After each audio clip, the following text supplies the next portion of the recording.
दो आत्माएं, इसमें कोई भेद नहीं है, फिर भी शरीर के साथ रहने से आपापन को खो देते हैं और वो जात वेद कहलाते हैं। जात वेद वह होता है कि वह जन्म से ही उसके प्रति उसका वेद रहता है।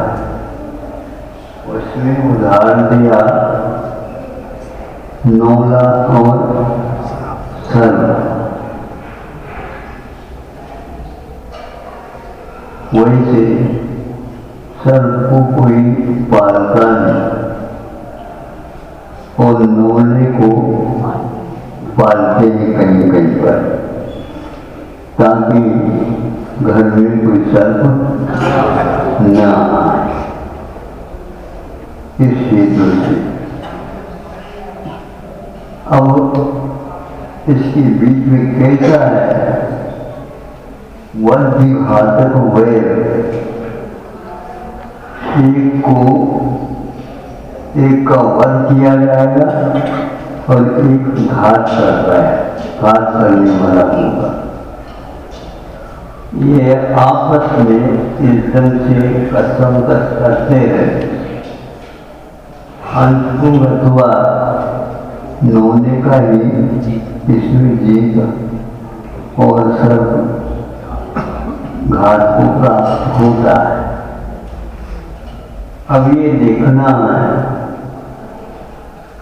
आचार्य कहते हैं अथवा 20 लाख की साधना करने वाले के बाद ये यदि जाते हैं अथवा वहाँ पर जहाँ ये लोग लड़ रहे हैं वहाँ पर कोई नहीं महाराज आ गए, तात्कालिक उसी समय उसके प्रभाव से दोनों लड़ाई छोड़ करके और उनकी चरणों में बैठ गए। अब ये जो नशा था वैद का कहाँ चला गया?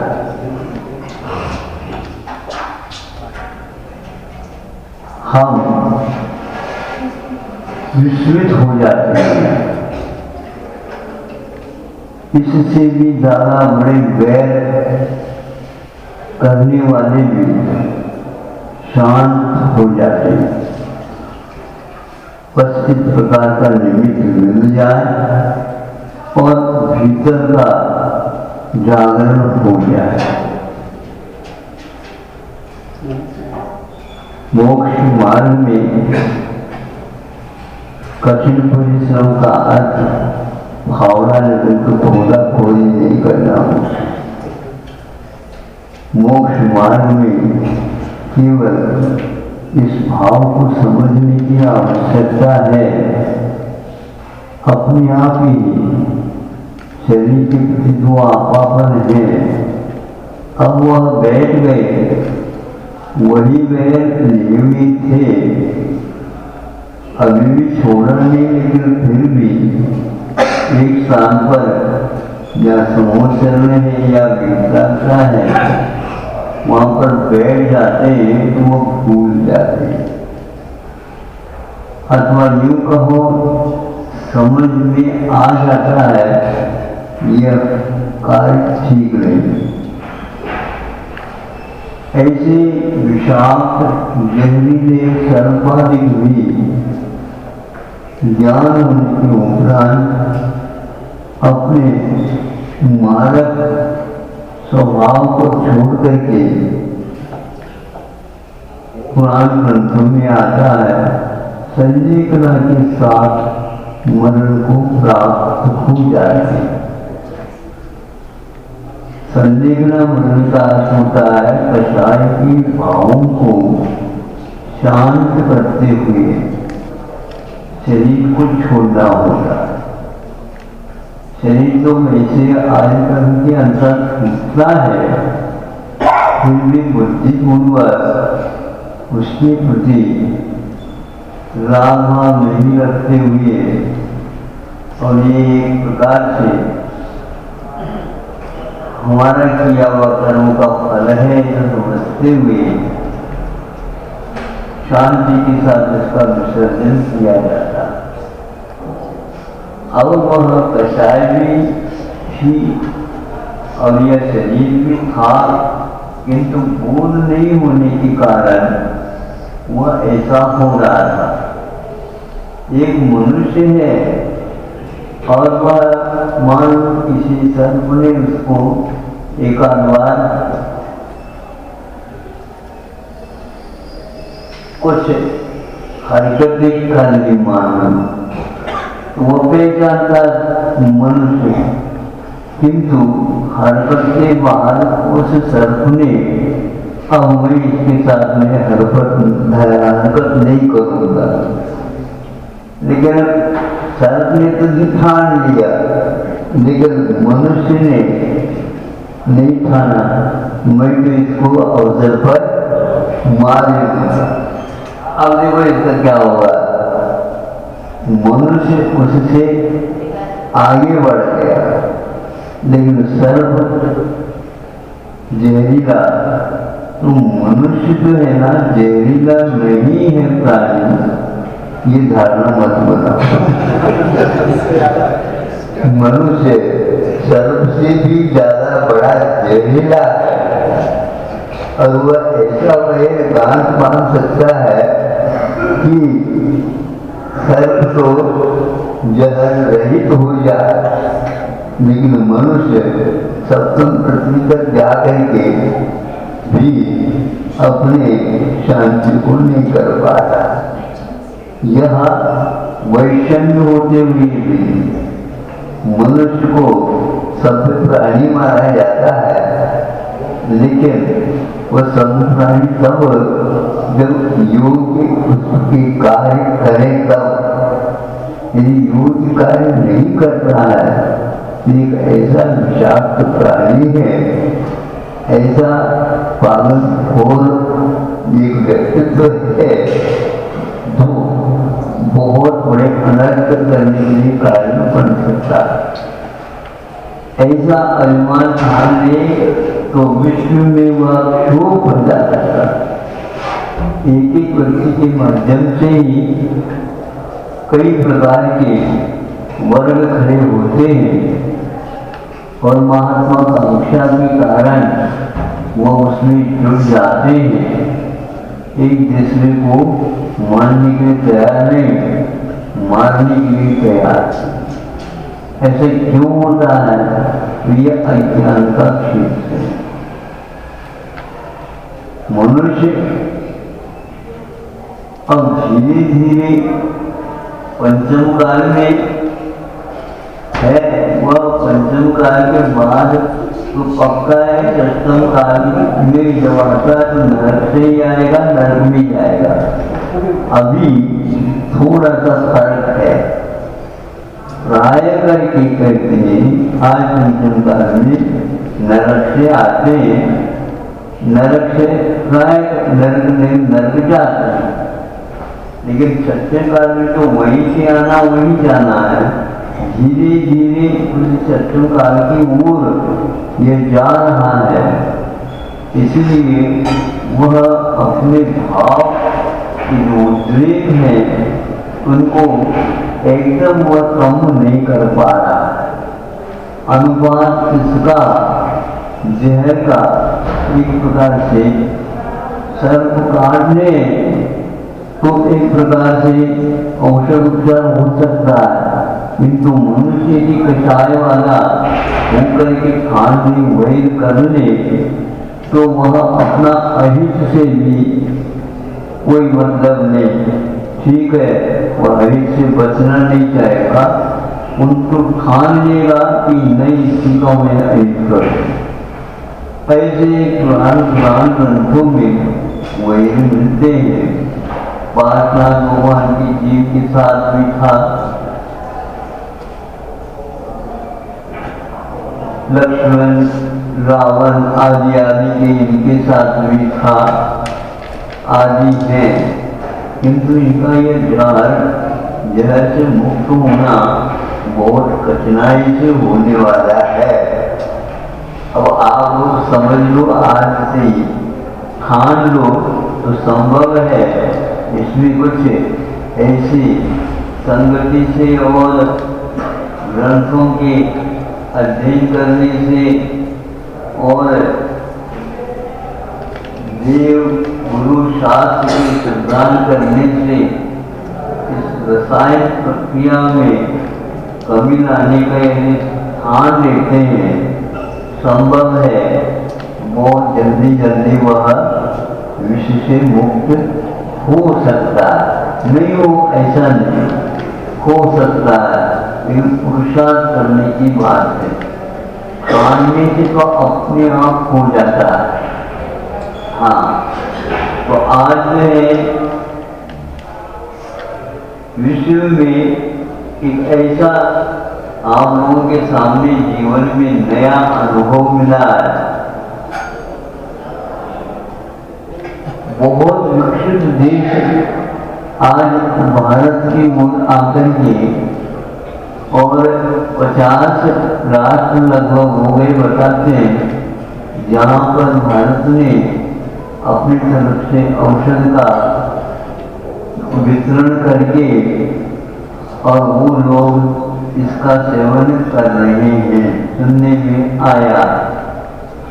अभी तक तो धारणा ये थी भारत तो पढ़ा लिखा कम है,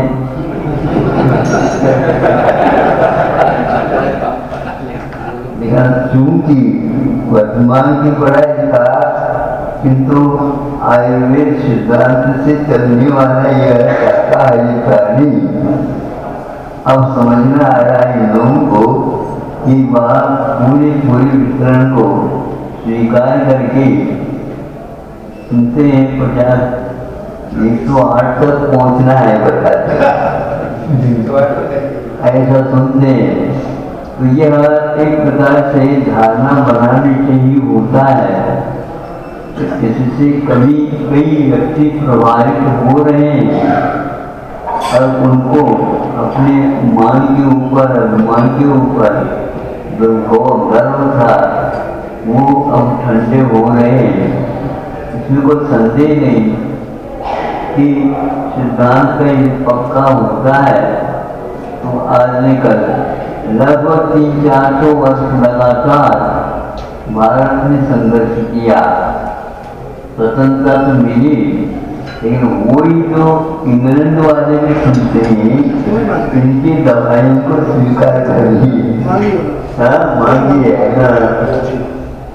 तो इसका अर्थ ये है दूर राष्ट्र यहाँ इसके ऊपर सत्ता चला करके 250 वर्ष तक और फिर बाद में उसने इसको स्वतंत्रता दे दी, किस भावना से देगी तो वो जाने, किंतु आज समझ में आया कि नहीं, इसके बाद कुछ है तो ये है।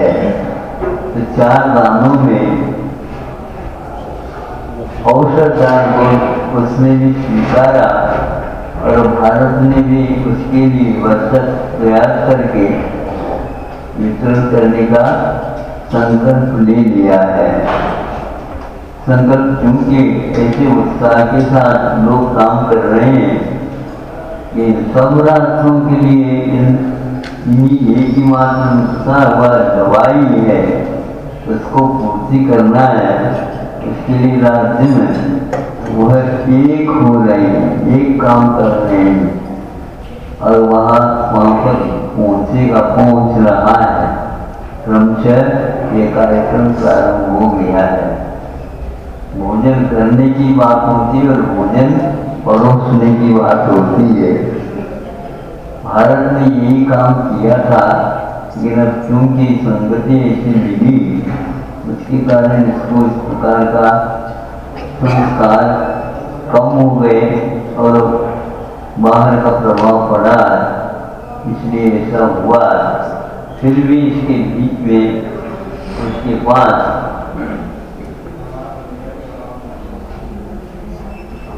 नौना जहरीला प्राणी नहीं माना जाता, किंतु जहरीला प्राणी के साथ उसका वह अवश्य रहता।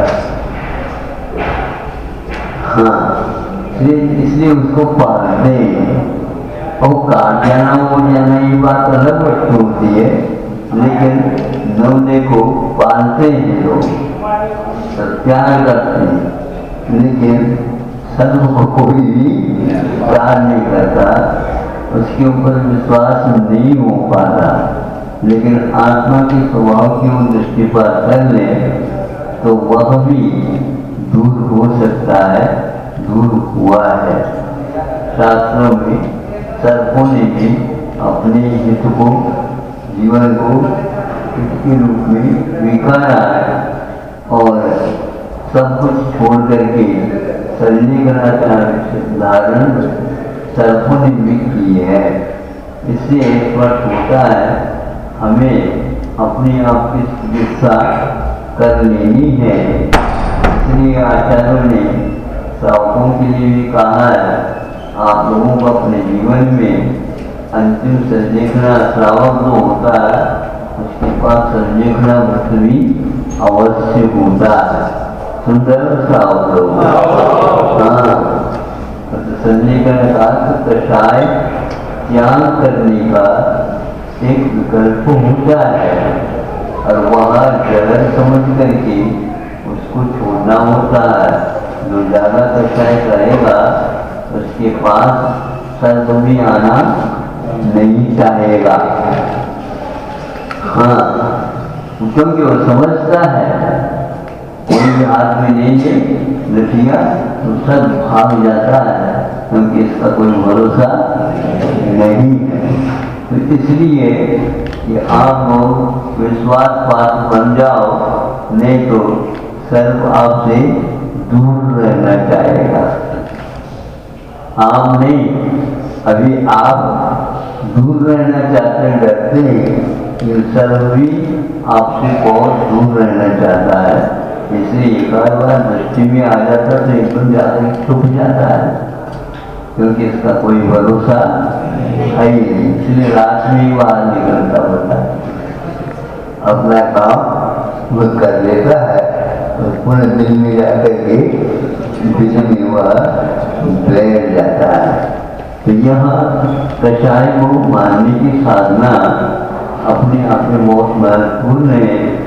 ये सभी लोग एकत्रित हो रहे हैं और शुद्धोपचार के निमित्त को लेकर के रोग को दूर होने की अपेक्षा से, तो यह रोग तो कषाय का लगा हुआ है, लग गया है, चाहे तो आप प्रसाद हैं इसकी चिकित्सा कर सकते हो। इसके लिए एक व्रत दे दिया गया है, संलेखना। कौन सा है? संलेखना। दो प्रकार की, एक शरीर की और एक कषाय की। कषाय की संलेखना के लिए शरीर की प्रति महत्व छोड़ना अनिवार्य बताया है। उतना ही वेतन दे करके इससे काम लेने का कार्य संलेखना में होता है और श्रावक भी इसका पालन करता है। अंत में संलेखना होती है, लेकिन आज ही वो प्रारंभ होती है तभी वो अंत में ठीक होती है। ऐसा इसका नियम है। इसलिए हमेशा हमेशा कषाय को शांत करने का प्रयास करना चाहिए। अहिंसा परमो